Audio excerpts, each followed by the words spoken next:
जय गुरु जी to all प्यारी संगत जी एंड अनंतम कोटि कोटि प्रणाम एंड शुक्राना गुरु जी के चरण कमलों में and thank you so much Guru ji, thank you, no words are enough to thank you. So आज गुरु जी ही सब कुछ कराते हैं, हम सब जानते हैं। गुरु जी ही थॉट्स भी दिमाग में डालते हैं, गुरु जी ही सत्संग भी कराते हैं, सुनवाते भी वही हैं, करवाते भी वही हैं। सब he is the doer, he is the only doer. हम सब सिर्फ वही करते हैं जो हमसे वो करवाना चाहते हैं। सो थैंक यू गुरु जी। तो गुरु जी को कभी भी हम अंडरस्टैंड नहीं कर सकते, ना हम उन्हें एक्सप्लेन कर सकते हैं। Only what we can do कि ये जो सत्संग है इनके माध्यम से और गुरु जी की कृपा से ही हम उन्हें सिर्फ एक्सपीरियंस कर सकते हैं। उनकी कृपा को, उनकी ग्रेस को, उनकी मेहर को it can only be felt and experienced, it never can be explained और अंडरस्टूड। सो ये सत्संग बहुत अच्छा माध्यम बन चुके हैं गुरु जी की कृपा को अनुभव करने का। आज मैं थोड़ा again down the memory lane because those are the foundation years and Guru ji के साथ हर संगत का अपना बहुत प्यारा पर्सनल कनेक्शन होता है और हमारा जो कनेक्शन था वो उस टाइम पे जो शुरू हुआ, वो जो फाउंडेशन बना, उसके चलते गुरुजी ने इतना कुछ, गुरुजी की कृपा है, इतना उन्होंने दिखाया और जब वापस मुड़ के देखते हैं तो लगता है सत्संग बन गया। एक शब्द भी गुरुजी ने बोला वो सत्संग बन गया।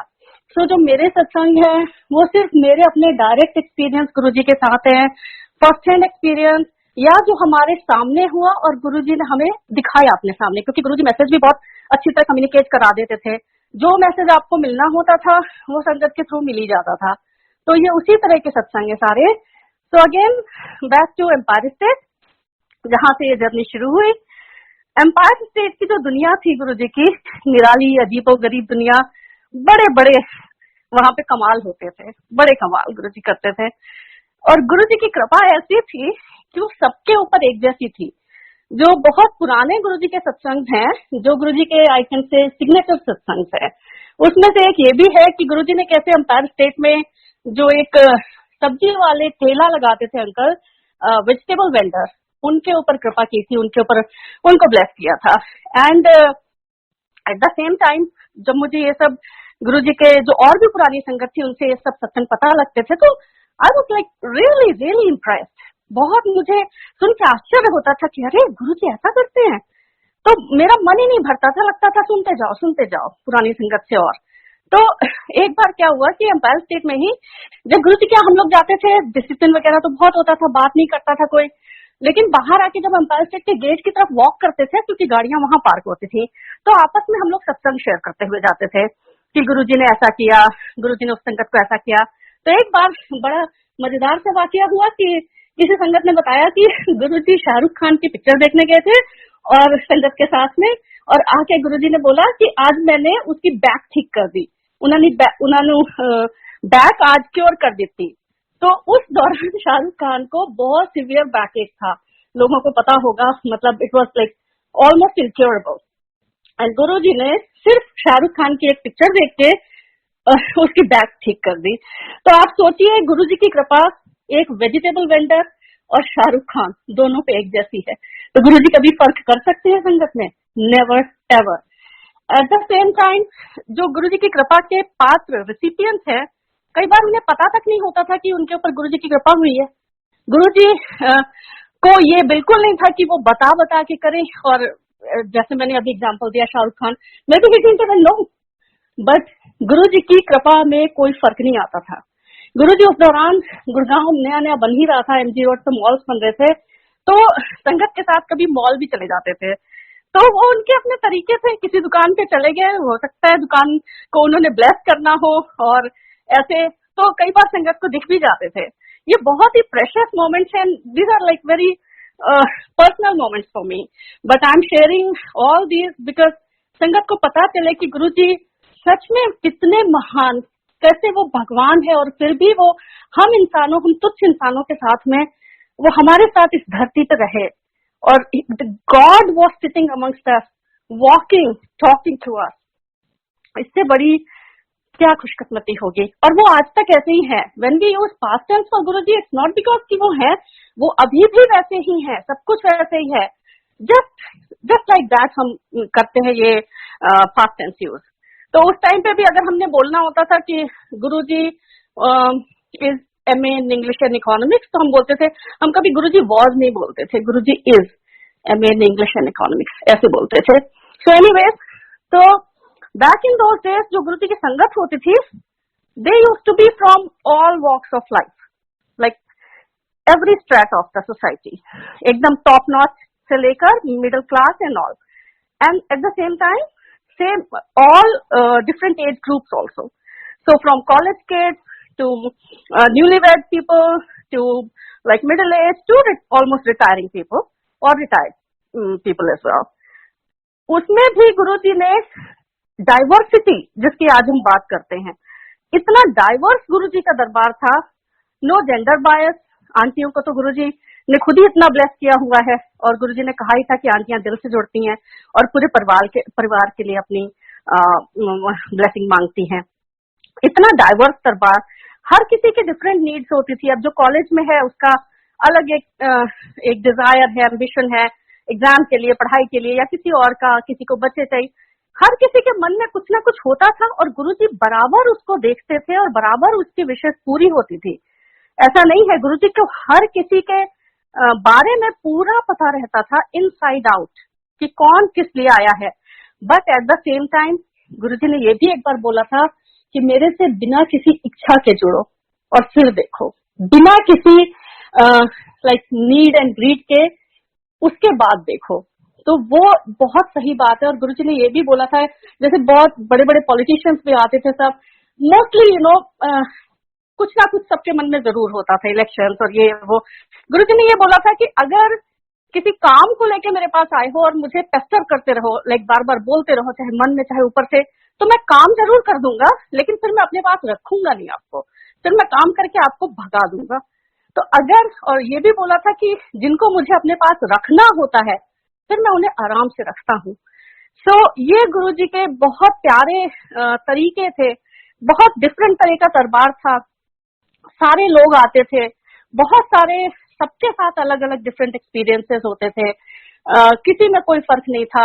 मीडिया के गुरुजी बहुत अगेंस्ट इन द सेंस कि खुद मीडिया में नहीं आना चाहते थे गुरुजी कभी भी। Like those tycoons of media, those top notch journalist, Arun Shourie, Nalini Singh, ये सब गुरुजी के चरणों में बैठते थे। They used to beg for one article and Guruji never allowed.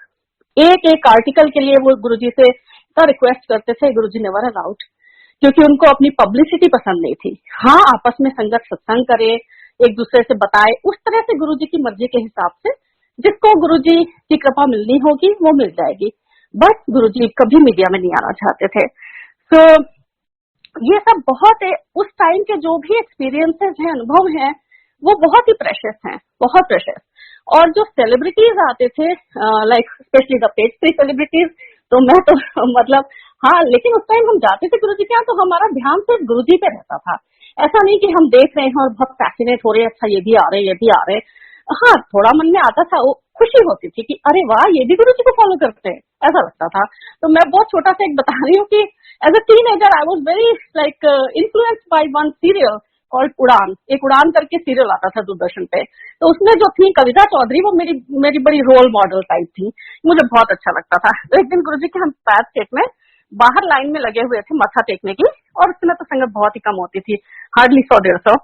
तो मैंने देखा मेरे आगे ही कविता चौधरी लगी हुई है लाइन में। मैंने उनको देखा, मैंने कहा okay, like wow, this is you. But ऐसा नहीं था कि हम बातचीत करने लगे या मैं उनको बोलूं मैं आपकी बहुत बड़ी फैन हूँ और ऐसा कुछ। तो हाँ, वहां पे हम सिर्फ गुरुजी के लिए जाते थे, कोई नो अदर बिजनेस देन गुरुजी, कोई भी और काम नहीं, प्रयोजन नहीं, सिर्फ गुरुजी, और गुरुजी के लिए सब बराबर।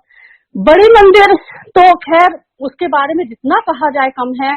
बड़े मंदिर में जो सेवा होती थी वो भी बहुत ही पवित्र। उस जमाने में जब हम जाते थे तो आई शेयर्ड, मंडे को सेवा के लिए मंदिर खुला रहता था, तो मेरा तो बहुत ही प्रिय काम था जाना और बस सेवा शुरू कर देना। मेरे मन में ये नहीं था कि मुझे सेवा करनी है, ये कभी नहीं ऐसा था just for the sake of it कि हाँ गुरुजी को सफाई बहुत पसंद है।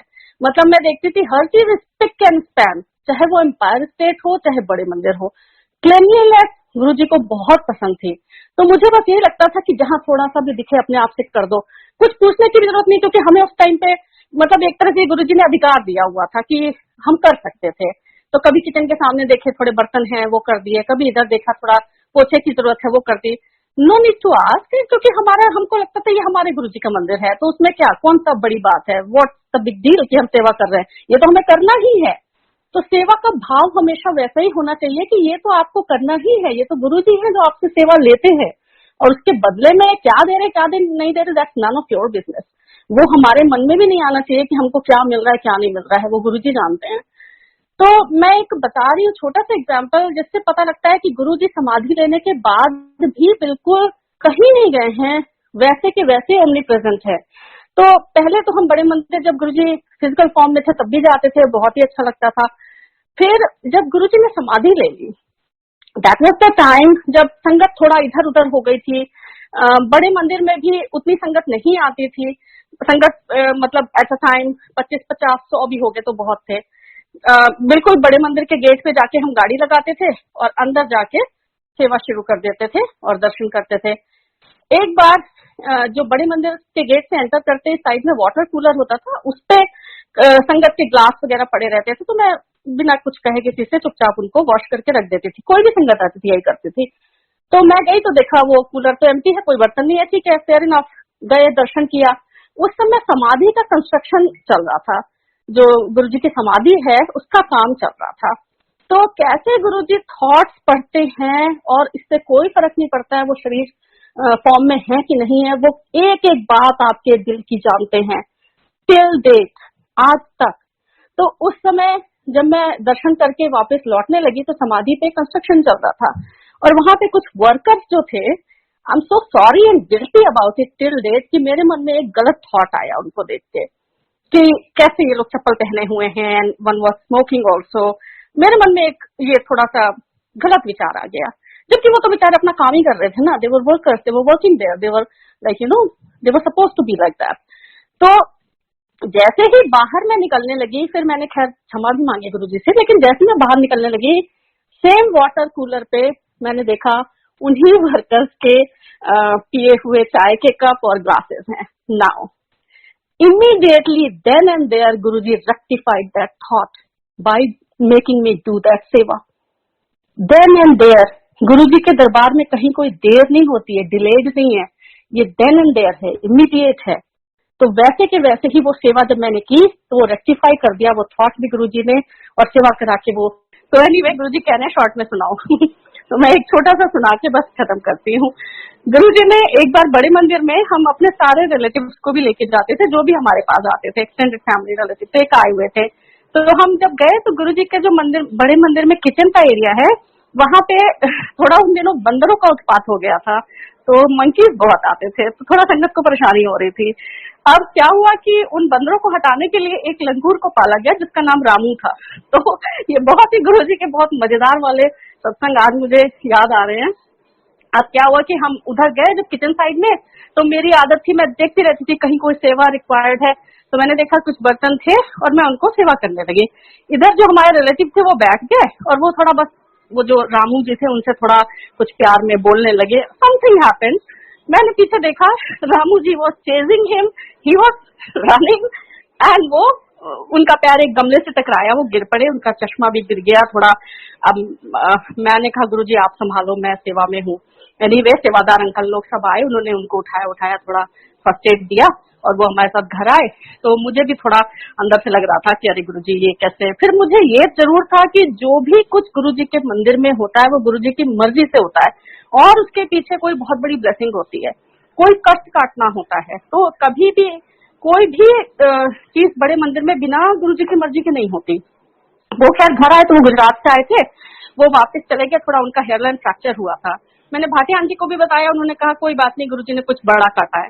तो just to cut the story short, जब वो गुजरात वापस गए विद इन अ मंथ उन्हें इतना सिवियर हार्ट अटैक आया, उनका 90% आर्टरीज ब्लॉक था और डॉक्टर्स ने बोला कि this is a miracle that you are surviving and walking, आप अलाइव कैसे हो।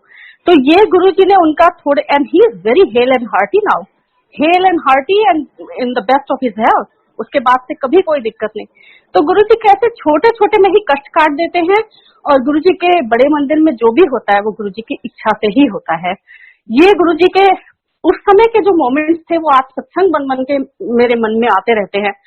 गुरुजी के जो एम्पायर स्टेट का दरबार था उसमें भी गुरुजी का जो रसिक वैरागी रूप है, श्री गुरुजी ने कभी नहीं कहा कोई वहम करो। इवन जो फास्टिंग ये सब भी करते थे हम लोग, वो सब मना हो गया था। मतलब उसके बाद कभी दिमाग में भी नहीं आया कि ये करना है वो करना है। कोई गुरुजी का मार्ग बहुत सहज और सरल है, सिर्फ प्यार और गुरुजी के ऊपर श्रद्धा, सिर्फ यही चाहिए और कुछ नहीं चाहिए। इवन जो जैसे है ना छाप तिलक सब चीनी से नैना मिला के, वो जो रिचुअल्स करती भी थी मैं, वो भी सब गुरुजी ने छुड़वा दिए थे, सिर्फ गुरुजी रह गए थे और कुछ नहीं। सो गुरुजी का जो गुरुजी कहते थे अपनी संगत को हमेशा खुश रहो, be positive, enjoy your life, there is no harm, there is nothing wrong in enjoying the life. क्योंकि हम इस संसार में आए हैं, ये जिंदगी है। गुरुजी ने रसिक वैरागी होना सिखाया हमें। गुरुजी खुद वेकेशन पे भेजते थे लोगों को, अच्छी तरह से रहो, अच्छा खाओ, अच्छा पहनो, ये सब गुरुजी खुद प्रैक्टिकल करके दिखाते थे और हम वही फॉलो करते थे। So I think this is enough for today and with Guruji's permission, thank you so much. Guruji के चरणों में अनंतम अनंतम प्रणाम और शुक्राना आप सबका भी। Thank you so much uncle. जय गुरुजी, प्यारी संगत, जय गुरुजी। कल कर्नल एस.के. जोशी अंकल ने हमारे साथ सत्संग शेयर किए थे गुरुजी के। आज लीला जोशी आंटी और भी उनके सत्संग, गुरुजी के सत्संग हमारे साथ शेयर करेंगे। तो I will invite Leela aunty आए और सत्संग शेयर करें। मैं गुरुजी के पास, जब मेरे हस्बैंड 3-4 बार गुरुजी के पास चले गए थे 94 में, उसके 4-5 दिन बाद शायद गुरुजी ने उनको बोला कि आंटी ने मिलाई, आंटी ने मिलाई बोला। तो फिर मैं भी गई गुरुजी के पास और मुझे पहले दर्शन गुरुजी के जलंधर मंदिर में हुए। अच्छा, तो मैं बता रही थी आपको कि मैं गुरुजी के दरबार में पहुंची थी जब, तो मैं बिल्कुल शून्य थी, बिल्कुल मेरे अंदर कोई विचार नहीं था ऐसा कि मैं कहाँ हूँ, कहाँ जा रही हूँ, किसके पास जा रही हूँ। सबने प्रणाम किया तो मैंने भी प्रणाम किया गुरुजी को और बैठ गई वहीं पर नीचे। गुरुजी ने मुझे चरण दबाने के लिए इशारा किया, बैठी मैं और मैंने गुरुजी के चरण दबाने शुरू किए। कोमल मुलायम, बहुत बच्चों की तरह बिल्कुल, बस मैं दबाती रही। मेरे अंदर कोई विचार नहीं था, कुछ भी ऐसा नहीं आ रहा था कि मैं पहली बार आई हूँ, किसके यहाँ जा रही हूँ और मैं क्यों पैर दबा रही हूँ, या कुछ भी नहीं। अब मैं सोचती हूँ कि कितनी मैं भाग्यशाली थी कि मुझे गुरुजी ने अपने इतने निकट बिठाया और मुझे चरण सेवा दी। उसके बाद गुरुजी सबसे बातें करने लगे। गुरुजी बहुत लाइट मूड में थे, एब्रीवेशन सुनाया करते थे गुरुजी। तो धीरे धीरे कुछ बोल के कि PWD को क्या कहते हैं, पेंटे वाला डकैत, और ऐसे ही छोटे छोटे एब्रीवेशन सुना के सबको हंसाने लगे। फिर मेरे से पूछने लगे कि, फिर मेरे बारे में मतलब बोलने लगे कि तुमको क्या अच्छा लगता है क्या नहीं, ऐसे रैंडम जो भी था मेरा, मुझे पसंद नापसंद बोलने लगे। उसके बाद धीरे धीरे हुआ ये कि मैंने अंगूठी एक पहनी हुई है, तो उसमें मेरे हस्बैंड का नाम लिखा हुआ है। मेरे हस्बैंड का नाम है गौरी शंकर।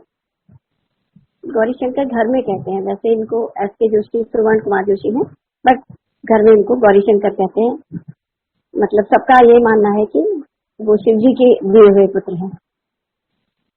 तो गुरुजी ने मुझसे पूछा कि इसमें क्या लिखा हुआ है, तो मैं बताने लगी कि इसमें गौरी शंकर लिखा हुआ है। और मैं अपने अंदर से सोचने लगी कि मैं गुरुजी को ये सब बताऊं कि मेरी सास और ससुर शिव जी के इतने ज्यादा पूजा करते थे और पुत्र प्राप्ति के लिए उन्होंने काफी गुरुजी उनकी शिव जी की सेवा की। और पार्थिव पूजा करते थे वो लोग बहुत, नैनीताल जैसी जगह में रह के इतने ठंड में, और हर तरह की उन्होंने शिव जी की पूजा की। उसके बाद उनको पुत्र मिला तो उन्होंने उनका नाम गौरी शंकर रखा। इतना मैं अंदर से ये सब सोच रही थी कि मैं गुरुजी को ये सब बताती हूँ, लेकिन गुरु जी को तो सब पता ही था, लेकिन मैं तो ये सब नहीं जानती थी, मैं तो पहली बार गई थी। तो गुरु जी ने मुझसे छूटते ही बोला, नहीं तो दिखता है। तो उस समय पंजाबी भी नहीं आती थी, ना ही मैं गुरु जी के बारे में कुछ ऐसे जानती थी कि गुरु जी क्या बोल रहे हैं। हंस के सब बस बात टाल दी।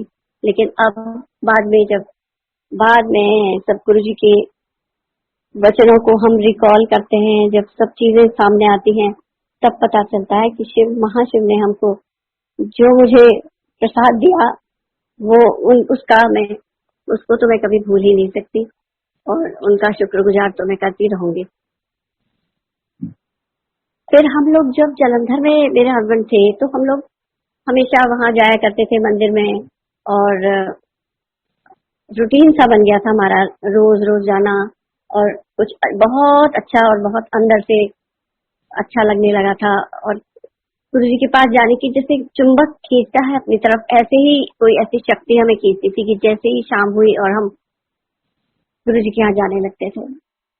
मैं वहाँ पे एक स्कूल में पढ़ा रही थी, तो मेरा स्कूल गुरु जी के 300 डिफेंस कॉलोनी से एकदम नजदीकी था, सेंट जोसेफ बॉयज स्कूल। और तो मेरा हाफ डे होता था, तो मैं फटाफट जाके गुरु जी के यहाँ चली जाती थी। और वहाँ पे सुबह से मंदिर खुला रहता था, 9 बजे से खुल जाता था, और शाम को रात को हमेशा खुला रहता था देर तक। गुरु जी घूमते रहते थे, कभी अपने कमरे में, कभी उधर, तो कोई जरूरी नहीं होता था कि गुरु जी बाहर बैठे, कभी घूमते रहते थे अपने कमरे में, चक्कर लगाएंगे। कोई संगत आती रहती थी, मत्था टेक के चले जाओ, बस चाय प्रसाद लेके जाते और आते रहते थे दिन भर। तो मुझे भी घर में जाने का कुछ वो नहीं था, तो अपना स्कूल से हाफ डे हुआ और मैं गुरु जी के मंदिर को चली जाया करती थी। फिर एक बार ऐसा हुआ कि लोगों को गुरु जी अपना प्रसाद दिया करते थे। गुरु जी जैसे चाय प्रसाद पी रहे हैं, तो पता लगा आधा थोड़ा सा बचाया हुआ किसी को दे दिया। पता नहीं मेरे अंदर भी कभी ये इच्छा रही होगी तो कि मुझे भी कभी गुरु जी प्रसाद देंगे। नहीं, हम लोग शुरू में की ही बात है ये। मैं बैठी थी स्कूल से आके, और सुदामा थे वहाँ के एक भैया, उन्होंने चाय प्रसाद बनाया, सबको दिया, और मैं गुरु जी को भी थोड़ी देर में लाके दिया उसने अलग से। और मैं गुरु जी के सामने उधर ही किनारे पर बैठी हुई देख तिरछे होके, और कुछ नीचे मुंह करके मैं बैठी थी। मेरा चाय प्रसाद का गिलास नीचे रखा था। पता नहीं क्यों दिमाग में ऐसे आया कि आज गुरु जी मुझे अपना चाय प्रसाद जरूर देंगे, आज प्रसाद मुझे जरूर मिलेगा, और मैं ये वाला प्रसाद अभी तब तक नहीं पीऊंगी जब तक मुझे शायद गुरु जी देंगे जरूर, मैं वो ही पीऊंगी पहले। और मैं नीचे सिर करके एकदम बैठी रही, एकदम दृढ़ निश्चय करके, शायद कि आज मुझे ही मिलेगा। और पता नहीं, देखिए उस समय तो मुझे भी नहीं पता था कि गुरु जी सब कुछ इतनी जल्दी पढ़ लेते हैं, लेकिन उसी समय गुरु जी ने पढ़ लिया मेरे मन की बात। और गुरु जी ने थोड़ा सा चाय प्रसाद अपने खुद पिया होगा और मुझे बोला, ले पी ले, और मुझे वो गिलास पकड़ा दिया। और बाद में इतनी ज्यादा मुझे शर्मिंदगी हुई कि कितनी मैं नालायक हूँ, मैंने उनको चाय भी नहीं पीने दी, और खुद अपने स्वार्थ के लिए मैं उनसे कह रही थी कि मुझे भी दे। एनीवे, ये सब बाद में हमारे ये सब चीजें हम बहुत नजदीक से ये सब देखते थे, किसको गुरु जी कैसे ब्लेस करते हैं और अपनी असीम कृपा बरसाते रहते हैं, किसी भी तरीके से, अलग अलग तरीके से सबको, किसी को जल देना, किसी को चाय प्रसाद देना।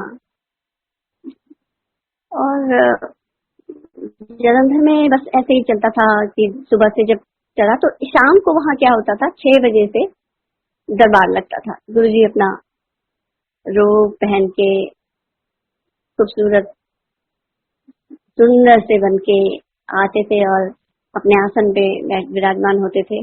सारी संगत खचाखच हॉल भरा होता था और शांत एकदम पिन ड्रॉप साइलेंस होती थी गुरुजी के आते ही। उस समय तो शब्द भी नहीं चलते थे, उस समय जब तक गुरुजी हुक्म नहीं देते थे तब तक शब्द नहीं चलते थे, एकदम पिन ड्रॉप साइलेंस होती थी और पूरा हॉल भरा होता था।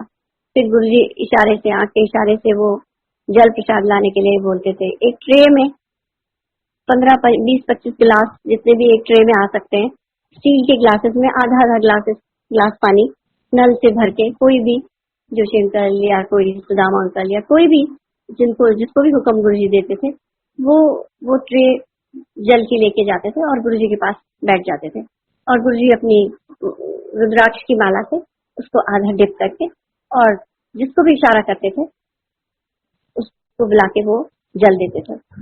वो जो इशारा करते थे, वो इतनी भरी सभा में उस पर्सन को पता लग जाता था कि गुरुजी मुझे ही बुला रहे हैं। कभी कोई दूसरा जना खड़ा होता ही नहीं था।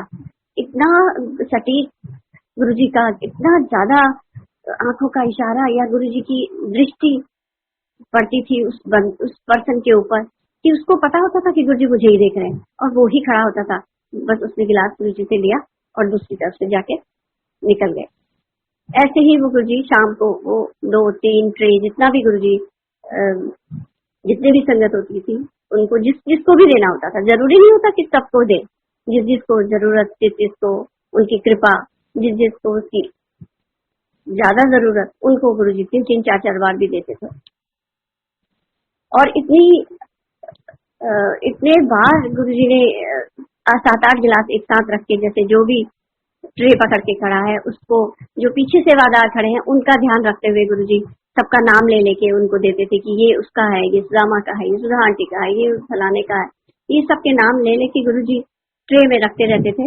और वो जो सेवादार होता था उससे कहते थे जाओ ले आओ। और मजाल की वो कोई उसको दूसरा जना कोई एक दूसरे का गिलास पकड़ ले, ये सब गुरुजी की डोर जो होती थी गुरुजी के हाथ में होती थी। गुरुजी याद दिलाने की उसको क्षमता रखते थे कि कैसे तुमको ये याद रखना है कि ये सुदामा का है, ये सुधा का है, ये फलाने का है। ये अलग अलग पर्सन का अलग अलग गिलास है, उसको वही उठाना है जो उसका है। ऐसा कौन कर सकता है? गुरुजी की हम लोग तो गुरुजी के हाथ की करते हैं। अभी भी गुरुजी हर एक को अपने तरह से, अपनी जैसा जिसके लिए अच्छा है वैसा वो करके उसको रास्ता दिखाते रहते हैं। और वहाँ सभी लोग लंगर नहीं खिलाते थे गुरुजी सबको, बस शाम को वही जल प्रसाद देके फिर सबको छुट्टी दे देना। और उसके बाद कुछ लोग जो बचते थे जिनको भी गुरुजी लंगर खिलाना चाहते थे उनको बिठा के रखते और बाकियों को छुट्टी देते रहते थे। तो एक रघुवीर अंकल होते थे, रघुवीर अंकल के यहाँ पहले ही हुक्म हो जाता था कि कितने बंदों का लंगर बनेगा। तो गुरुजी की कृपा रही शुरू से ही, तो जोशी अंकल को ही भेजते थे गुरुजी उनके घर लंगर लाने के लिए। तो लंगर लाने के लिए जा, वो तैयार हो गया लंगर, वो ले आ। तो जोशी अंकल जाके वो डोलू में, छोटे छोटे डोलू में साग, सरसों का साग, मक्की की रोटी वहां से आ जानी। और फिर गुरुजी ने अपने हाथ से लंगर सर्व करना। जैसे एक फैमिली होती है, एक बड़ी फैमिली, एक चटाई नीचे बिछी हुई है और गुरुजी एक तरफ बैठे हुए हैं, सब लोग चारों तरफ बैठे हैं और गुरुजी अपने हाथ से थालियां लगा लगा के सबको देते जाते थे। ये लो तुम 4 अंकल तुम एक साथ खाओ, तुम ये एक फैमिली एक साथ खाओ, तुम सारी आंटियां एक साथ खाओ। जो उनका हुक्म होता था, जैसे भी होता था, कोई 2 लोग भी खाते थे, कोई 4 लोग भी खाते थे। और गुरुजी अपने हाथ से उनको ऐसे फेंक के रोटी देते थे, ले फाड़ कहते थे, और फिर उछाल के रोटी दे देते थे। ये इतना नजदीक, इतना हमने इतना करीब से गुरुजी को देखा, जाना। लेकिन हम तो, मैं नहीं कहूंगी, मैं तो बहुत मूर्ख थी। ईश्वर को इतने नजदीक जानते हुए, होते हुए भी नहीं, हमने अपनी आंख, मेरी आंख तो नहीं खुली थी। लेकिन वो भी शायद गुरुजी की इच्छा थी। गुरुजी वैसे बाद में कभी कभी कहते भी थे कि मैं अगर अपने असली रूप तुम लोगों को दिखा दूं तो तुम लोग खड़े नहीं हो पाओगे, तुम लोग रह नहीं पाओगे इस धरती पे। हम लोग तो मुझे भी यही लगता है कि शायद गुरुजी ने ही वो पर्दा डाला हुआ था। तो हम लोग कैसे समझते कि गुरुजी क्या है क्या नहीं है, वो तो हमको तो अब पता लग रहा है। जब बाद में महाशिव तो अब पता लग रहे हैं हमको, मुझे तो खासकर। उस समय तो महापुरुष हैं और यही सोचती थी मैं तो। लेकिन गुरुजी के साथ रह के जो हमारे अंदर, हमारा जो पूरा व्यक्तित्व पूरी तरह साफ हो चुका है और कितना बदलाव इसमें आ गया है, वो जब आप आंख बंद करें, अपने अंदर झांक के देखें, तब आपको पता लगता है कि क्या से क्या गुरुजी ने हमें बना दिया। गुरुजी ने रहना, हमको अपनी जिंदगी में जीना सिखा दिया। सारी चीजों के अंदर रहते हुए भी गुरुजी ने हमको इससे अलग रहना सिखा दिया। और संसार में रहते हुए भी आप इतने अच्छे से रहो, इतने खुश होके रहो, सब चीज को महसूस करो, सब चीज की जरूरत को आप समझो, वो सब होते हुए भी उसमें लिप्त न हो। ये सब गुरुजी ने हमको सिखा दिया। सबसे बड़ी बात मुझे तो यही लगती है कि हम उनके इसी सीख पे चले। अब मैं आपको बताती हूँ कि गुरुजी जब हम लोग जालंधर में थे तो गुरुजी हम लोग पहले मेस में रहा करते थे। फिर जब हमको घर मिला तो बहुत इच्छा हुई कि गुरुजी हमारे घर आए और हमारे घर एक बार चरण रखें अपने। तो जोशी अंकल ने डरते डरते पूछा उनसे कि गुरुजी आप आएंगे घर? और गुरुजी एक बार नहीं हाँ बोलने लगे। हाँ बोला उन्होंने और बोला कि चाय पियेंगे। इसमें मैं तो बहुत खुश हो गई, बहुत खुश हुए। तो हमने फिर पता नहीं था क्या करना है, कैसे करना है। गुरुजी आएंगे पहली बार, क्या बनाएंगे, क्या खिलाएंगे। तो जो हमसे पहले जो पुरानी संगत थी उनसे हमने पूछा क्या कैसे गुरुजी को क्या अच्छा लगता है, कैसे क्या खिलाएंगे। तो पता लगा गुरुजी को पकोड़े बहुत अच्छे लगते हैं। फिर वो तरह तरह के पकोड़े बनाए मैंने और खूब तैयारी करके रखी। गुरुजी आए, कितने सुंदर गुरुजी, वाइट कलर की पैंट और रानी कलर की बुशर्ट और वाइट शूज, इतने सुंदर लग रहे थे गुरुजी। आके पहले हमारे लॉन में बैठे, उसके बाद अंदर आए और हमारे बेडरूम में ही बैठे। उसके बाद मैं चाय वाय का करने लगी। उनके साथ एक ब्रिगेडियर शेखो थे, वो थे, उनकी वाइफ, उनकी बेटी थी और एक दो लोग और थे। बस 4-5 लोग थे। तो वो लोग सब वहीं पे वहीं पर कारपेट पे ही बैठ गए और मैं किचन में अपना फटाफट पकोड़े वकोड़े तैयार करने लगी जल्दी से सबको देने के लिए। तब तक मेरे हस्बैंड जल्दी आओ करके मुझे बुलाने लगे कि क्या हो गया। अरे तुम जल्दी तो आओ। अंदर आए तो देखा गुरुजी ने सचखंड का प्रसाद निकाला। सचखंड का प्रसाद निकाल के गुरुजी ने शेखो अंकल की बेटी को दिया और वो पहली बार देखा था हमने। तो हम लोग एकदम देखते रह गए कि वो पहले एकदम हाथ में, उस लड़की के हाथ में ऐसे लग रहा था कि जैसे मोम पिघली हुई सी लग रही थी और वो धीरे वो क्रिस्टल जैसा बन गया।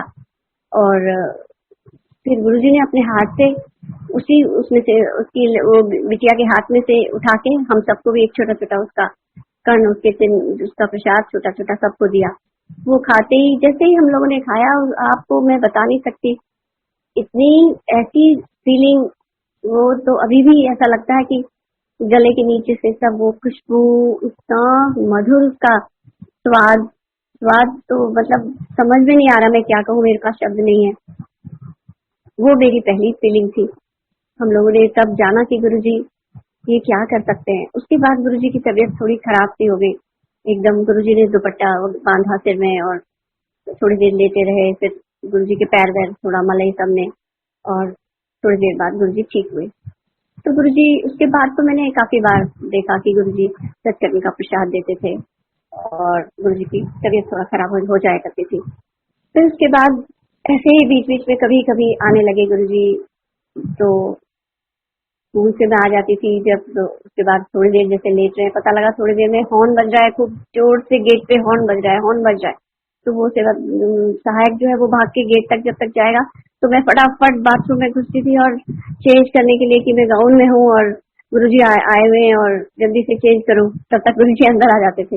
एक दिन गुरुजी ने कहा कोई गल नहीं, कुछ नहीं होता, ऐसे कहने लगे। गुरुजी इतने ज्यादा कोई भी चीज के लिए बंदिश नहीं रखते थे, कुछ भी चीज में हमको पाबंदी नहीं थी कुछ भी। गुरुजी सबको ऐसे बिल्कुल अपना बना के रखते थे और ये सिलसिला चलता रहा। और गुरुजी हमारे यहाँ आते रहे, काफी टाइम गुरुजी हमारे यहाँ आते थे। उसके बाद गुरुजी ने एक दिन जब कभी रघुवीर अंकल के यहाँ से नहीं बनता था लंगर, तो गुरुजी पहले हुक्म कर देते थे कि लंगर बनना है। तो जिस दिन नहीं बनना होता था उस दिन नहीं हुक्म करते थे। और कभी कभी मुझे भी, जब मैं वहाँ मंदिर में होती थी, मुझे अपने पास नजदीक बुला के बोलते थे कि घर जा और 20 लोगों का लंगर बनाना, या फिर कहते थे 5-7 लोग लेके आ रहा हूँ मैं, तू जा और लंगर बनाना, जो भी ऐसे हुक्म करते थे मुझे। और मैं फटाफट जाती थी।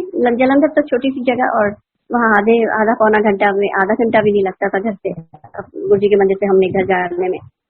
तो मैं जाके वहाँ बनाया करती थी। एक दिन ऐसा हुआ, गुरुजी ने मुझे बुलाया और कहने लगे कि तेनू नहीं आंदा, बनाना नहीं आंदा तेनू, चल मैं तू तैयारी करके रख, मैं बनाऊंगा।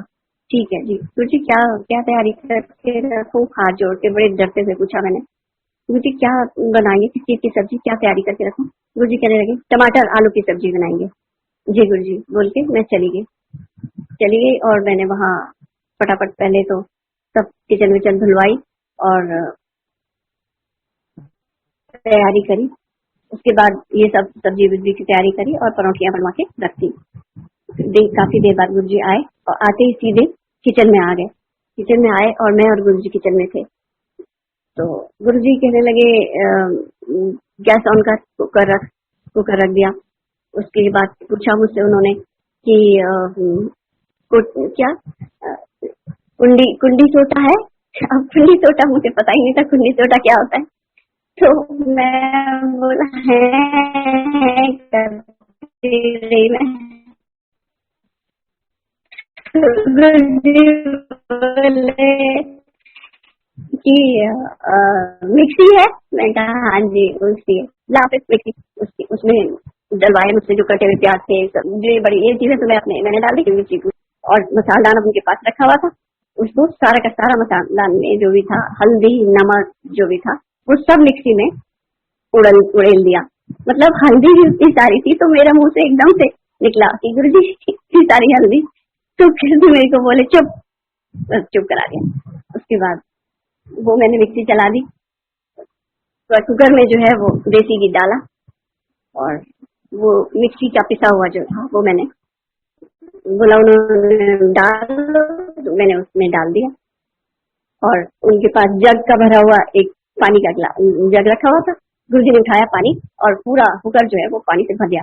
कुछ मंत्र जैसा करते थे गुरुजी जब कभी चाय भी बनाते थे या कभी ऐसे मैंने देखा उनको, तो एक अंदर से उनके कुछ ओम ओम करके निकलता था। तो गुरुजी वो आवाज सा करने लगे, ओम ऐसे करके गुरुजी बोले और पूरा पानी गुरुजी ने उस कुकर में डाल दिया, बिना प्याज व्याज कोई भुना होना कुछ नहीं, बस खाली वो प्याज को डाल दिया। और उसके बाद मुझे बोला कि ये मोटे मोटे जो आलू के टुकड़े थे और टमाटर के टुकड़े थे वो सारे उसमें डाल दे।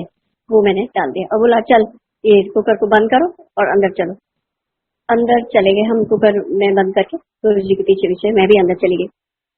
अब 1 घंटा हो गया, कुकर बोलता रहा, सीटी बजती रही और गुरुजी बोले ही ना कि वो बंद करो। अब मैं गुरुजी का मुंह देखूं, अब मैं और किसी से कैसे कहूं कि वो इतनी देर हो गई गुरुजी वो सीटी बजती जा रही है और गुरुजी बोली ना। खैर गुरुजी ने जब भी वो टाइम हुआ होगा उनको बोला रघुवीर अंकल को बोला कि अंकल जाओ जाके गैस बंद कर दो। रघुवीर अंकल आए, उन्होंने गैस बंद कर दी और जो वो सब्जी बनी प्रसाद अमृत, मैं तो उसका वर्णन ही नहीं कर सकती, बिल्कुल वर्णन नहीं कर सकती मैं तो। और जोशी अंकल तो कहते हैं उस दिन मैंने 8 परौठियां खाई हैं, मुझे नहीं पता क्या हुआ था। इतना बढ़िया अमृत इतने हम लोग इतने भाग्यशाली रहे, इतने भाग्यशाली। मैं और क्या कहूँ आपसे कि कितना सुख मिला होगा हमको, आप सोच ही सकते हो। तो ऐसे ही गुरुजी जब जैसे हमारे यहाँ आते थे किसी के को लेके, और तो किसी और के घर भी हम कभी कभी जाया करते थे गुरुजी के साथ। तो एक बार हम लोग किसी के घर में गए हुए थे, वहां लंगर चल रहा था तो गुरुजी भी साथ में ही बैठ गए थे। तो गुरुजी थोड़ा सा दूर में थे और हम लोग सब लाइन से गुरुजी के सामने। मेरा छोटा बेटा नितिन उस टाइम वो शायद 9th में पढ़ता था, तो वो भी बैठा था सामने और गुरुजी ने बिल्कुल अपनी प्लेट से उसकी प्लेट में उसकी ऐसे उछाल के एक बड़ी सी हरी मिर्च उछाल के उसकी प्लेट में डाल दी और कनेक्शन से उसको देखने लगे।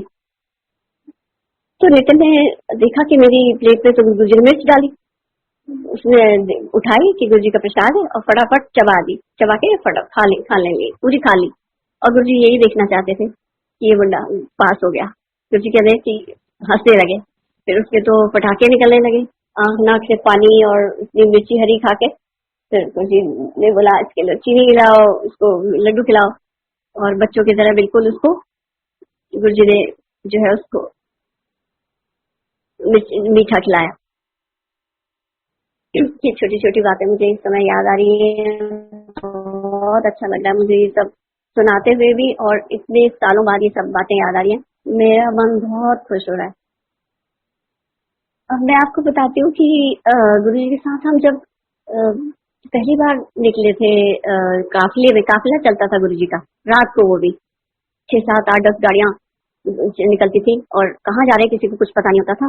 बस गुरु जी की गाड़ी के पीछे पीछे सबकी गाड़ियां लगी होती थी और सब लोग चलते रहते थे। तो हम लोग के पास फीएट थी उस समय, फीएट काली रंग की फीएट थी। गुरु जी घे घे बोलते थे उसको, जोशी भी घे घे आ गई। तो बहुत बैठे भी गुरु जी उसमें। तो हम लोग जब जा रहे थे उसमें, तो नितिन मेरा बेटा और हम दोनों और गिरवाल अंकल, जगी गिरवाल अंकल हमारे साथ थे। हमको गुरु जी के बारे में कुछ ऐसा ज्यादा उस टाइम मतलब इतना वो भी नहीं था। तो गिरवाल अंकल हमें बहुत कुछ बताते हुए गए कि गुरु जी की ऐसे फ्रेग्रेंस आती है, और गुरु जी ऐसे सबको लेके जाते हैं, ऐसे ब्लेस करते हैं, ये करते हैं। वो हमें बहुत सारी बातें बताते हुए चलते हैं पूरे रास्ते भर। तो हम लोग चलते रहे गुरु जी के काफिले के पीछे। तो रात तो थी, और पंजाब वाले टाइम में सब जगह इतनी लाइट भी नहीं होती, स्ट्रीट लाइट भी नहीं होती। तो पता नहीं था कहाँ वो लोग बहुत आगे निकल गए।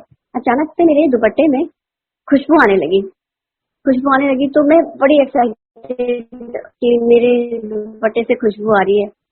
तो तब उन्होंने बताया अंकल ने कि गुरुजी बोल रहे हैं, गुरुजी का ये वो है, मतलब साइन है, ये संकेत आ रहा है कि हाँ हम लोग ठीक आ रहे हैं, ठीक रास्ते जा रहे हैं, गुरुजी की खुशबू आ रही है, चली चलो कहने लगे। और फिर हम जब भवानीगढ़ पहुंचे, भवानीगढ़ मक्सर आंटी के यहाँ उन्होंने नया घर लिया हुआ था, उसका उद्घाटन करना था गुरुजी ने। तो भवानीगढ़ पहुंचे, वहाँ फंक्शन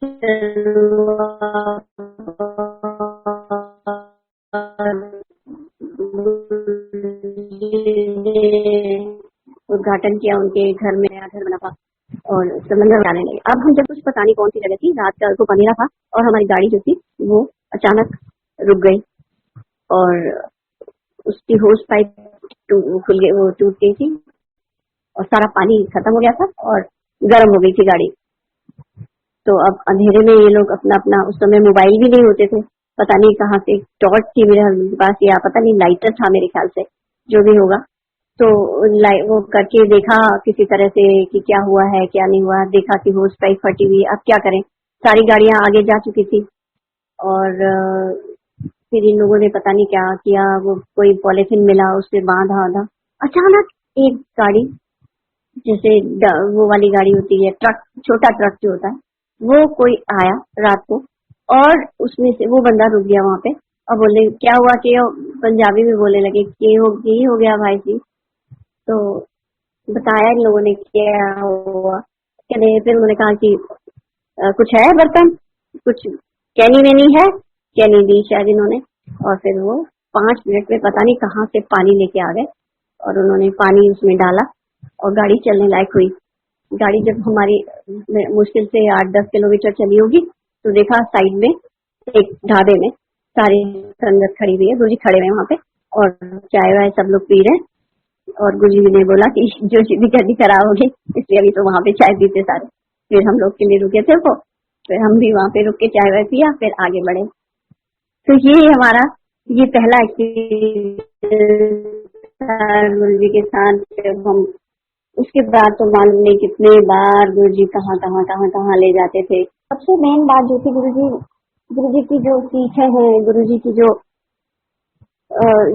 जो ये जो वचन है, वो हमें याद रखने चाहिए। गुरुजी एक तो भुलेखों से हमें दूर रखते थे, जो हम लोग फंसे रहते हैं अपने इस कीचड़ में फंसे रहते हैं, ये नहीं करो, ऐसा नहीं करो, ये करोगे तो ये हो जाएगा, ये करोगे तो ये हो जाएगा। फालतू की चीजें जो हमारे दिमाग में घुसी होती है, उनको गुरुजी ने निकाला। तो मैं उसी के बारे में बताती हूँ आपको। हम लोग जब गुरुजी के यहाँ इस शहर में नहीं आए थे, जब हम पहले पुणे वगैरह में थे, तो हम दोनों जने शुक्रवार का व्रत करते थे, और खट्टा नहीं खाना, ये नहीं करना, वो नहीं करना, वो सब करते थे। तो गुरुजी के यहाँ भी जब गए तो करते ही रहे। एक बार ये हुआ कि 9 दिसंबर को हमारी मैरिज एनिवर्सरी होती है, तो हम लोग जो है वो उस दिन ये सोच के कि आज रात को गुरुजी के यहाँ नहीं जाएंगे, क्योंकि लंगर खाना होता है और प्याज व्याज होगा और खट्टा होगा, जो भी होगा, तो उसको अवॉइड करने के चक्कर में मैंने अपने हस्बैंड से कहा मैं स्कूल से चली जाऊंगी, आप भी आ जाइएगा और गुरुजी को माथा टेक लेंगे और शाम को नहीं जाएंगे। तो इन्होंने कहा ठीक है।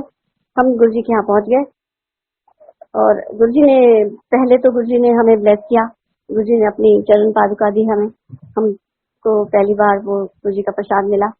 और उसके बाद जो था, कभी भी गुरुजी के यहाँ लंच टाइम पे, मतलब दोपहर के टाइम पे लंगर तो होता ही नहीं था।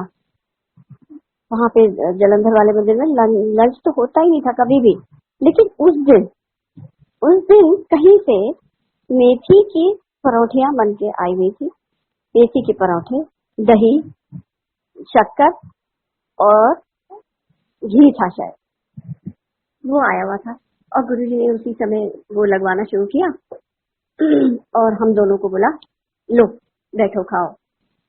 और मैं इनकी तरफ देख रही हूँ और ये मेरी तरफ देख रहे हैं। इनको तो कुछ फर्क पड़ा नहीं, जोशी अंकल को कोई फर्क नहीं पड़ा। इन्होंने लेके खाना शुरू कर दिया और मैं जो हूँ, मैं अंदर से असमंजस में पड़ी जा रही हूँ, ये क्या हो गया, दही भी है और कैसे खाऊंगी, मेरा तो व्रत है। तो गुरुजी को तो पता ही था, पता नहीं वो सब लोग तो जहाँ भी होंगे। और मैंने क्या किया, मैंने सोचा गुरुजी को पता तो चलेगा नहीं, तो मैंने इसलिए परोठा जो था वो चुपचाप वो लेके, दही वही कुछ खाया नहीं और 2-1 गुत्थी खा ली और फटाफट उठ गई। जोशी अंकल अपना खा पी के उठे। उसके बाद बैठ गए, थोड़े से गुरुजी के पास आके अंदर बैठ गए। मुझे बुलाया गुरुजी ने, कहते हैं इधर आ, वहाँ किचन में जो है वो कीनू पड़े हैं, कीनू छील के ले आ। जी गुरुजी बोल के मैं किचन में चली गई और किचन में जाके एक थाली में ले आ बोला, उन्होंने लूण पाके लाई, ये भी बोला। तो मैंने छीले, उनको छिला, एक फाकी निकाली और उसके ऊपर नमक डाला और लेके गई। और मैं गुरुजी को देने, मतलब थाली उनको उनके सामने दी कि गुरुजी को दिया। तो गुरुजी ने मुझे बोला कि पकड़ी नहीं यार, देख खुद नहीं बरता, कहते बरता दे, सबनों बरता दे। अब इतनी पंजाबी तो उस टाइम आती नहीं थी, लेकिन फिर भी समझती थी कि हाँ बरताने का मतलब कि सबको बांट दे। जितनी भी संगत बैठी थी सबको अपने हाथ से मैंने वो कीनू बांटे और फिर हमसे हो गया, वो चले गए घर। अब मेरा अंदर से मन जो है वो इतनी उथल पुथल मुझे हो रही है कि ये क्या हुआ, आज मैंने खट्टा भी छू लिया, खट्टा बांट भी दिया, खट्टे ये भी कर दिया, वो भी कर दिया, अब क्या करूं। और मैं जब अगला शुक्रवार आया तो सोचा अब तो मैं उद्यापन कर दूंगी और फिर उसके बाद कभी नहीं करूंगी, और ये है वो है, अंदर से सोचने लगी। जब अगला शुक्रवार आया तो मैंने अपने बेटे को बोला कि आज खट्टा नहीं खाना है, और अपने जो ये 2-3 फ्रेंड्स हैं उनको बोलना कि आज उद्यापन है और हमारे घर में आ जाए। तो हुआ ये कि उन दिनों इधर हमारे घर से जो वहाँ के जो भी सेवादार थे उनके लिए जो भी नाश्ता इधर ब्रेकफास्ट बनता था, 2-3 जो रामा है या जो भी लोग वहाँ सेवादार होते थे गुरुजी के मंदिर में, उन लोगों के लिए वो ब्रेकफास्ट जाया करता था। तो वो मेरा छोटा बेटा ही लेके चला जाता था, किसी के साथ चला जाता था या कभी खुद अकेले भी चला जाता था। तो ये जो है नाश्ता लेके वहाँ गया मंदिर, सुबह वहाँ गया तो और दिन तो उसको गुरुजी कभी मिलते नहीं होंगे या मिलते भी होंगे मुझे नहीं मालूम, लेकिन उस दिन गुरुजी उसको पहले ही मिल गए और गुरुजी ने उसको कोक वो पिलाया और उसको पता नहीं और क्या खिलाया और भेज दिया घर। और वो बहुत खुश आके मुझे बताया, आज तो गुरुजी ने मुझे कोक दिया, आज तो कोका कोला पिलाया गुरुजी ने मुझे। अब मैं फिर से परेशान, मैंने कहा तुमको मना किया था मैंने कि तुम आज खट्टा मत खाना, और तुम आज फिर कोका पी के आ गए। तो उसने कहा मुझे गुरुजी ने पिलाया तो मैं तो पीता ही, तो ठीक है चलो। अब वैसे में ही मैंने उद्यापन किया, लेकिन जब मैं शाम को गई तो गुरुजी ने मुझे इतनी झाड़ लगाई और बोला तेरी कुछ समझ में नहीं आ रहा, ये सब भुलेखे हैं, वो भुलेखे गुरुजी मुझे हमारे दूर करना चाहते थे। तो कैसे वो गुरुजी भुलेखे दूर करना चाहते थे, ऐसे ही नवरात्रों के व्रत के लिए गुरुजी ने किसी और को बोल के ही हमको बताया। कितनी संगत बैठी हुई थी जो हमारी तरह ही ऐसे रिचुअल्स को बिल्कुल अंधविश्वास की तरह फॉलो करती है, करते हैं, अभी भी करते हैं, लेकिन उसमें कि गुरुजी के यहाँ लंगर खाएं कि नहीं खाएं, गुरुजी को भी मान रहे हैं एक तरफ से। तो गुरुजी वही बताना चाहते थे, एक नाव में पैर रखो, अलग अलग जाओगे तो डगमगा जाओगे। एक था में एक ही था को पकड़ो, था ना भटको, ऐसे कुछ कहते थे। उनका कहने का मतलब यही होता था कि अगर तुम अपने दिमाग को भटका के रखोगे तो तुम ना इधर को रहोगे ना उधर के रहोगे। तो वो छोटी छोटी बातों में छोटी छोटी सीख देके छोटे छोटे हमको सुधार के यही सब बातें हमें बताने की कोशिश करती थी कि ये नहीं करो वो नहीं करो। कभी तो गुरुजी की जो सीखें होती थी वो ये इसीलिए जानी चाहिए। और पॉजिटिव सोचो, गुरुजी हमेशा कहते थे पॉजिटिव सोचो। अब मैं आपको बताती हूँ, ऐसे ही टाइम निकलता गया। गुरुजी चंडीगढ़ चले गए, हम लोग फिर हमारी पोस्टिंग दिल्ली आ गई। गुरुजी चंडीगढ़ चले गए। चंडीगढ़ फिर हम यहाँ से दिल्ली से गुरुजी के दर्शन के लिए चंडीगढ़ जाते थे कभी कभी। तो एक बार हम दिवाली के टाइम पर, ये मानेसर में उस समय एनएसजी में पोस्टेड थे, तो एक बार हम लोग ने दिवाली वगैरह, हमारे तो त्योहार वगैरह भी सब गुरुजी के यहाँ होते थे। बर्थडे त्योहार कुछ भी हो, हर चीज गुरुजी के पास होती थी।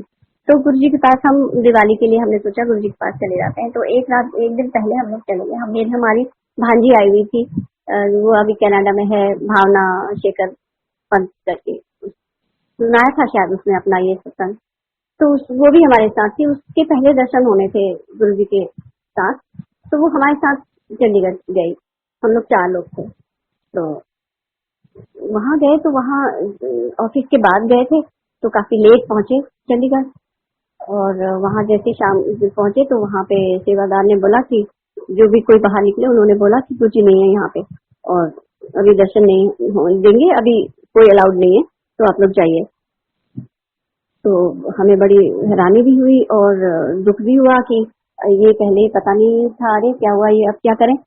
अब जोशी अंकल को थोड़ा सर में दर्द भी हो रहा था, ड्राइव करके आए थे उतना लंबा। कहने लगे यार वापस दिल्ली जाना तो बहुत मुश्किल है, चलो यहीं कहीं रात को आज यहीं पे बिताते हैं और उसके बाद दूसरे दिन सुबह चले जाएंगे, ऐसी जैसी गुरुजी की इच्छा। तो हम लोग ने वहाँ पे किसान भवन में जाके वहाँ पे दो कमरे ले लिए। एक में वो बच्चे नितिन और भावना, और हम लोग एक में। सब लोग उदास से हुए थे, गुरुजी के दर्शन नहीं हुए और ऐसे हम लोग वापस चले जाएंगे। तो अब क्या करें, कोई बात नहीं, सब लोग चुप एकदम, कोई किसी से बोल नहीं रहा था। और ठंड के तो दिन थे, तो गाड़ी सुबह स्टार्ट नहीं होगी करके इन्होंने गाड़ी में कवर डाल दिया था और हम लोग चुपचाप अपने अपने सो गए। सुबह उठे तो इन्होंने कहा था जल्दी निकल जाएंगे, वापस जाना है तो जल्दी निकल लेंगे, जैसे कि टाइम पे पहुंच गए। तो सुबह सुबह जल्दी निकल लिए। और फिर अब सबका सब लोग उदास तो थे ही, लेकिन सबके अंदर से की इच्छा थी कि जाते जाते एक बार मंदिर में गेट पे भी मत्था टेक लेते हैं। तो मैंने बोला धीरे से, तो सब लोग बोल पड़े हाँ ठीक है ऐसे करते हैं। तो ये भी मान गए कि चलो हाँ, थोड़ा सा उल्टा रास्ता होता था, लेकिन वापस हम गुरुजी के मंदिर की तरफ को गए। और गेट के बाहर जैसे ही हमने गाड़ी खड़ी करी, तो वहाँ बाहर गेट पे दरबान जो भी वो गार्ड खड़ा होता, उसने हमारी गाड़ी देखी और एकदम से बोला कि आप जोशी अंकल हैं? तो इन्होंने बोला हाँ। तो क्यों? अरे आपके को ढूंढने के लिए तो 2 बार रात को कल वहां से भेजा गुरुजी ने किसान भवन में, और आप कहाँ थे? आप तो वहाँ पे आपकी गाड़ी तो दिखाई नहीं दी। तो उन्होंने बोला अरे मैंने तो गाड़ी को कवर किया हुआ था, इसीलिए नहीं दिखाई दिया होगा। कहते क्यों? गुरुजी तो 2 बार रात को गुरुजी ने भेजा कि जोशी वहाँ पे रुका होगा, उसको बुला के लाओ। तो गुरुजी ने आपको बुलाया है, इसलिए आप रुकिए, मतलब जाइए मत।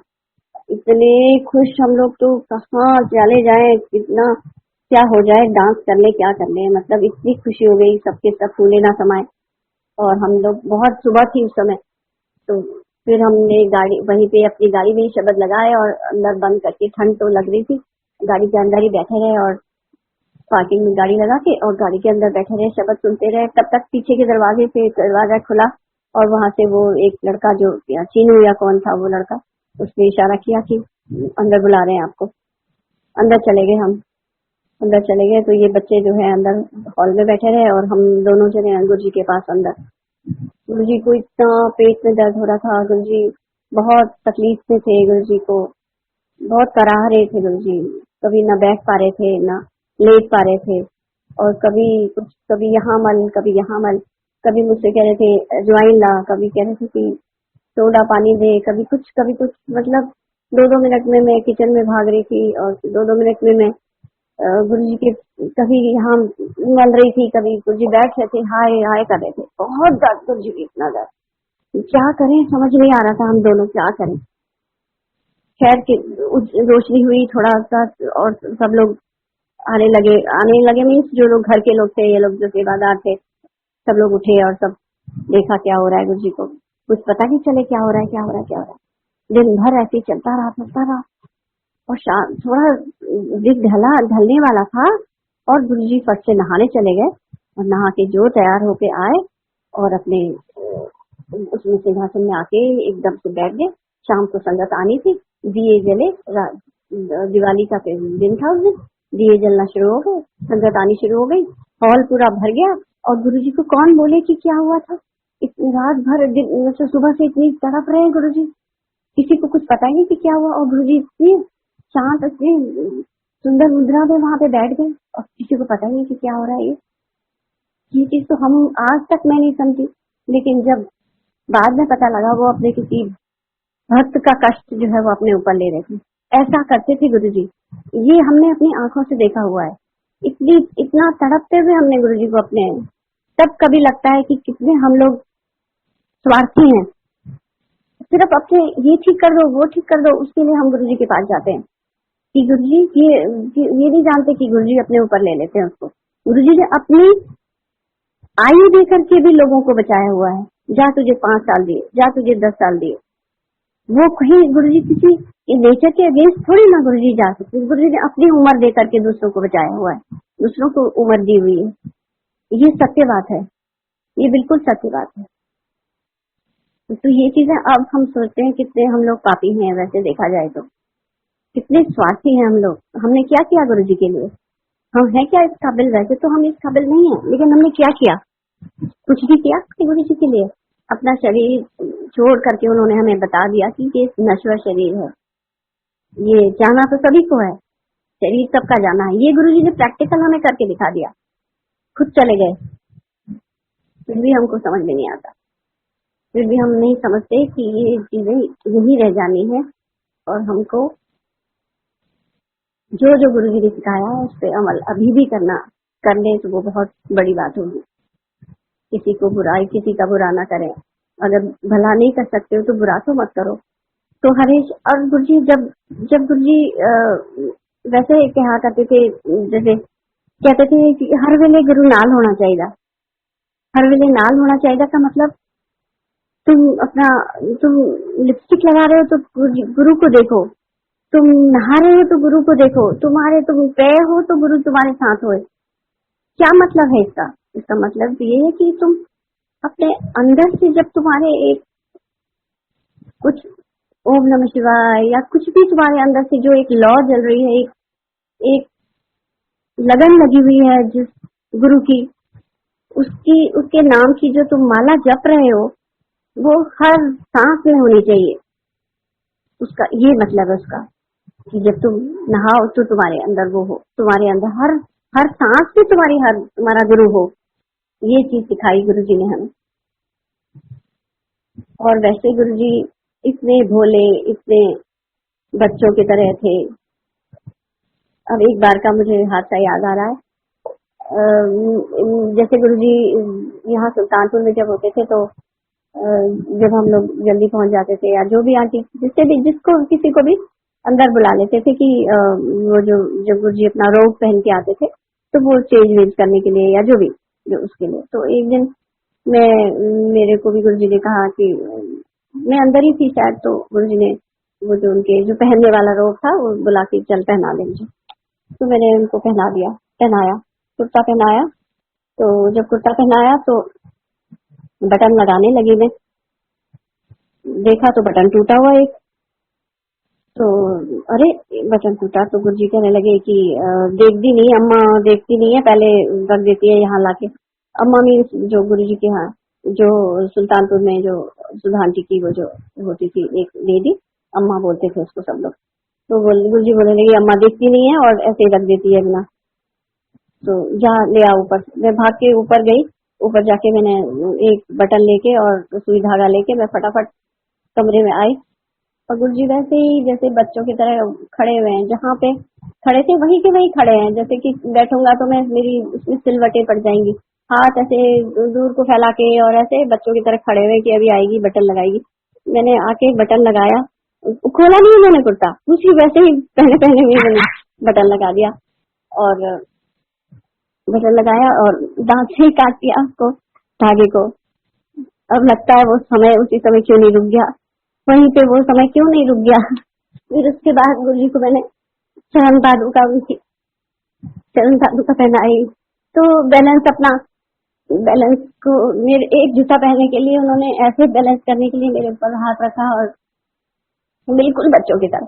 और जैसे ही दूसरा जूता पहना, उनकी एकदम से बदल गए गुरुजी, एकदम जैसे रूप ही बदल गया उनका। मेरे मत्था टेकने तक तो एकदम से खड़े हुए और फट से चल पड़े बाहर और मेरे को बोला तुम अभी 5 मिनट बाद आना बाहर। और छठ से गुरुजी निकले इतनी तेज चाल से और जाके आसन में विराजमान हो गए। इतने सुखद और इतने अच्छे मोमेंट्स हैं ये कि मुझे तो कुछ चाहिए ही नहीं है। दिव्य रूप दिखाया गुरुजी ने हर बार। कौरतुंबा मलवाते थे गुरुजी अपने बदन में। कौरतुंबा जो एक जंगली फल होता है, मेरे ख्याल से उसके बारे में भी मेरे भावेश मेरा भांजा है, उसने बताया होगा आपको। उसकी परीक्षा थी वो, गुरुजी ने उसको बोला हुआ था कि वो कौरतुंब में लेके आना। उस समय वो भावेश जो है वो इंडियन ऑयल में काम करता था। कहाँ से वो लेके आता था। गुरुजी कहते थे कि एक कट्टा लेके आना, तो वो कट्टों में भर के इंडियन ऑयल के कोई पेट्रोल पंप था वहाँ रखवा देता था और जोशी अंकल जाके वो कलेक्ट करते थे और फिर गुरुजी को बताते थे कि गुरुजी कौरतुंब में आ गए। और वो कौरतुंब में को फिर हम लोग क्या करते थे, शाम को गुरुजी के नहाने से पहले गुरुजी कहते थे लाव के काट के लिया और काट के लेके आए और उसमें काले काले उसमें बीज होते हैं, छोटे छोटे एकदम पतले चिकने से बीज, जैसे सेब का बीज होता है उस तरह के बीज होते हैं और अंदर से वो सफेद होता है। और उसको हम ऐसे गुरुजी के पैरों में या जहाँ पे भी ऐसे रगड़ते थे तो वो साबुन की तरह झाग जैसा देता है वो। और इतना कड़वा होता है कि जैसे हम उनको रगड़ रहे हैं तो हमारे होठ कड़वे हो जाते थे, हमको कड़वाहट फील होती थी, इतना कड़वा होता था। तो गुरुजी तो भोले शंकर वो बैठ जाते थे एक जगह और उनको हम कौरतुंबा मलते थे। तो धीरे धीरे वो पैर में मला, पहले पैर से वो पैर में मलते वो कहते थे अब सिर में वाले हाथों में वाला, बदन में पूरे बदन में मनवा लेते थे और सिर में भी मनवा लेते थे। इतनी बुरी तरह से झाग हो जाता था। और उसके बाद तौलिए से उसको पोंछो, उसके बाद गुरुजी नहाने जाया करते थे। क्योंकि शिवजी रूप अपना दिखाते थे। इसका कड़वापन अपने बदन में कौन मलवा सकता है, कौन कर सकता है ये सब, मतलब। और उसके बाद कभी कभी तो कहते थे घी गरम करके ले आओ। फिर वो बड़े से कटोरे में घी गरम, मतलब खासा गरम का मतलब खासा गरम, हम उसमें हाथ नहीं लगा सकते, इतना तेज गरम घी गरम करके लाते और झट से ऐसे टच किया उसको और गुरुजी के पैरों में लगाया। गरम नहीं है कहते थे गुरुजी, फिर गरम करके लाओ, फिर जल्दी से दोबारा गरम करके लाओ। इतना तेज गरम घी लगवाते थे। और कटोरे में जो वो घी होता था उनकी उतने कोमल शरीर में वो पता नहीं कहाँ चला जाता था। वो आप विश्वास नहीं करोगे कि वो घी कहाँ चला गया, घी पता ही नहीं लगता था कि घी कहाँ चला गया। ऐसी लीलाएं दिखाई गुरुजी ने हमें। इतनी सारी कहानियां हैं, इतनी कहानियां नहीं कहूंगी मैं, इतने सारे मेरे अनुभव हैं कि मैं क्या बताऊं। सीक्वेंस से कुछ याद आता नहीं है इस समय, और बाकी चीजें तो आपको सब लोग बताते ही रहते हैं कि सब अपना अपना कनेक्शन अपना अपना अलग अलग होना चाहिए, किसी के साथ किसी का।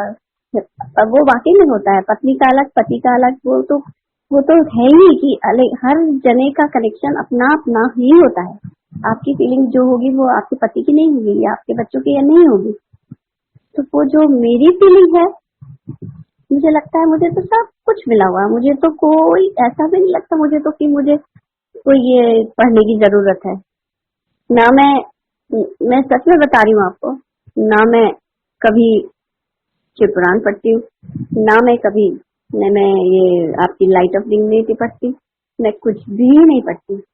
पता नहीं क्यों नहीं पढ़ती, मुझे नहीं पता। पर मुझे गुरुजी का एक वचन, एक बार मैंने गुरुजी से ऐसे ही पूछ लिया था। गुरुजी कहने लगे, किसी को बोल रहे थे गुरुजी की शिव पुराण पढ़िया कर, तो गुरुजी से मैंने बोला, गुरुजी मैंने शुरुआत तो की थी कि एक आध पेज पढ़ने की मैं भी पढ़ लिया करूं, मेरे तो बिल्कुल समझ में नहीं आता और सिर के ऊपर से निकल जाता है, पता नहीं क्या है उससे क्या नहीं। तो गुरुजी से प्यार से बोले मुझसे, की लोड़े तेन पढ़न दी, मैं हाँ ना, मैं हूं ना तेरे नाल, कहते की लोड़ है पढ़न की। मुझे तो ऐसे लगता है कि शायद गुरुजी ने वो मेरे लिए पत्थर की लकीर हो गया कि मेरे को तो गुरुजी ने टेकन ग्रांटेड हो गया मेरे लिए तो। लेकिन जो भी है, मैं इस वजह से नहीं कह रही हूँ कि मैं नहीं पढ़ती, मैं इसलिए कह रही हूँ कि मैंने गुरुजी के जो ये अमोलक मेरे को जो क्षण मिले हैं उनके साथ, ये मुझे उन चीजों से कहीं अधिक लगते हैं। मुझे उन चीजों की जरूरत ही नहीं लगती, वो मुझे गौर लगते हैं सचमुच। मुझे लगता है गुरुजी ने जो मुझे इतनी कृपा मेरे ऊपर की, मेरा सब कुछ उसी में। एक बार शिवरात्रि का टाइम था, शिवरात्रि में वो भी मुझे कभी कभी बहुत अपनी किस्मत पे गर्व तो नहीं कहना चाहिए, मैं अपने को वो कहती हूँ कि किसी जन्म के अच्छे कर्म रहे होंगे। तो गुरुजी को टीका तिलक विलक लगाया, तो जब आरती करते हैं हम लोग, तो आरती वारती कर रही थी और मेरे पास बेलपत्री में घर से लेके गई थी और बेलपत्री मैंने गुरुजी के सिर पे रख दी और वो आप विश्वास नहीं करोगे, वो बेलपत्री ऊपर आराम से चिपक गई और अच्छे से लगी रही वो काफी टाइम तक, और गुरुजी ने उसको हटाया भी नहीं, बहुत अच्छी तरह लगी रही। तभी मैं कभी कभी सोचती हूँ कि बस मेरा तो सब कुछ पूरा हो गया, सब कुछ, मुझे कुछ भी नहीं चाहिए, कुछ भी नहीं।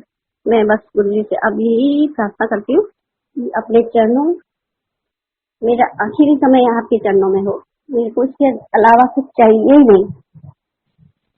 बस मेरे ख्याल से आज के लिए काफी हो गया, फिर मैं बहुत भावुक भी हो जाती हूँ, मुझको माफ करिएगा अगर मुझसे कुछ गलती हो गई हो या मैंने कुछ गलत बोल दिया हो, मुझे बहुत बहुत माफी चाहिए आपसे भी और गुरुजी से भी। ये जो बच्चों ने आजकल ये वाला ये प्लेटफॉर्म तैयार किया है, मैं उन सबको भी बहुत बधाई भी देती हूँ और गुरुजी से प्रार्थना करती हूँ कि उनको खूब ब्लेसिंग्स दे और सबका कल्याण हो, सारी संगत का कल्याण हो। ये कोविड के टाइम पर गुरुजी ने इतना अच्छा प्लेटफॉर्म बनाया है कि हम सब लोग एक दूसरे को सुन पा रहे हैं। और हाँ, सबसे एक बात तो मैं कहना ही भूल गई कि जब हम लोग पहले, जब हम ये सब जाया करते थे, जब सुल्तानपुर या जो भी मंदिर में कहीं भी, हमें किसी से भी किसी को हम किसी के नाम से नहीं जानते थे, सबको हाथ जोड़ के नमस्कार करते थे बस, और किसी के बारे में हम किसी से न बात करते थे, न जानते थे, न कुछ करते थे। और सबसे अच्छी बात तो ये होती थी, किसी को ये नहीं मतलब होता था कि गुरुजी से कौन क्या बात कर रहा है, कौन किस समय आ रहा है, कौन क्या किसको क्या सेवा दे रहे हैं गुरुजी, किसी को कभी भी नहीं। अब जो ये सत्संग होते हैं उनके द्वारा हमें पता चलता है कि गुरुजी जो है वो किससे क्या कहते थे, क्या बोलते थे, क्या कहा, क्या नहीं कहा, ये अब पता लग रहा है हमें। सोचने वाली बात है, इतने सालों साल से हम गुरुजी के सानिध्य में रहे, लेकिन हमको ये कितनी अच्छी बात है वैसे, कितने हम लोग मतलब सिर्फ एक गुरु ही सबको दिखाई देता था, एक गुरु के ही लिए सब लोग एक जगह पे इकट्ठा होते थे। किसी को किसी से राग द्वेष, किसी को कोई शिकायत ही नहीं, ऐसी जगह स्वर्ग से क्या कम है बताइए। चलिए बस इतना ही कहूंगी मैं इस समय। जय गुरु।